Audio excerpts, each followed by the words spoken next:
Hello అందరికీ big boss season 7 నిజంగానే ఉల్టా ఫుల్టా లాగా అనిపిస్తుంది. ట్విస్టుల మీద ట్విస్టులు అనమాట. ప్రైజ్ మనీ 15 lakhs ఎవరు తీసుకున్నారు ఏంటి అనేది చూస్తే ఫైనల్గా అయితే ఎవరైతే 15 lakhs తీసుకున్నాడు చాలా మంచి పని అయితే జరిగింది. ఆ 15 lakhs అనేవి 50 lakhsలో నుంచి కట్ అవుతాయి అనమాట. అంటే విన్నర్కి 35 lakhs వస్తాయి. మనకి అర్జున్ అయితే 6th కంటెస్టెంట్కి అయితే ఎలిమినేట్ అయిపోయాడు. 5th కంటెస్టెంట్ ప్రియాంక, 4th అయితే యావర్ 15 lakhsతో తెలివిగా బయటకైతే వచ్చేసాడు. ఇంకా 1, 2, 3 పొజిషన్లో ఎవరున్నారు ఏంటనేది అయితే తెలియదు. ఫస్ట్ పొజిషన్ అయితే శివాజీ ఆర్ పల్లవి ప్రశాంత్ అనుకుంటున్నాను. సెకండ్ పొజిషన్లో అమర్దీప్, శివాజీ వీళ్ళిద్దరిలో ఉంటారు. ఎవరు విన్ అవుతారు ఏంటనేది మనకి సండే ఎపిసోడ్లో తేలిపోతుంది. అన్ని ట్విస్టుల మీద ట్విస్టులు.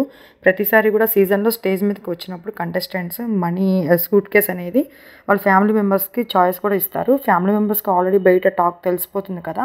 సో ఈజీగా ఎవరైతే తీసుకుంటున్నారో ఆ కంటెస్టెంట్స్కి అర్థమైపోతుంది అనమాట. సో ఆ విధంగా అయితే తీసుకునేవాళ్ళు.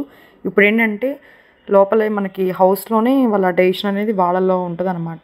బయటకి స్టేజ్ మీదకి వచ్చినప్పుడు వాళ్ళ పేరెంట్స్ డెసిషన్స్ తీసుకుంటారా లేదని అడగడం అలాంటివి ఏమీ లేవు. ఈసారి అంతా ఉల్టా పుల్టా కాబట్టి హౌస్లోనే వీళ్ళే డెసిషన్ తీసుకోవాలి. కొంచెం కష్టమైన పనే, బట్ కానీ ఎవరు తెలివిగా అయితే ఆలోచించాడు. ఎందుకంటే తనకు ఆల్రెడీ అర్థమైపోయి ఉంటుంది 4th or 5thలో ఉంటానని. క్యాష్ ప్రైజ్తో బయటకైతే వచ్చేయడం అయితే జరిగింది.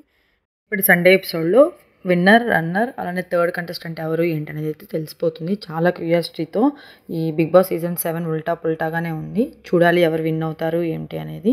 మీరు ఎవరు అనుకుంటున్నారు అనేది కామెంట్ సెక్షన్లో కామెంట్ చేయండి. మన ఛానల్లో రివ్యూస్కి సంబంధించిన వీడియోస్ అయితే నేను అప్లోడ్ చేయడానికి ట్రై చేస్తాను. అప్పటి వరకు don't miss it. Thank you so much. Please subscribe my channel and like my channel also.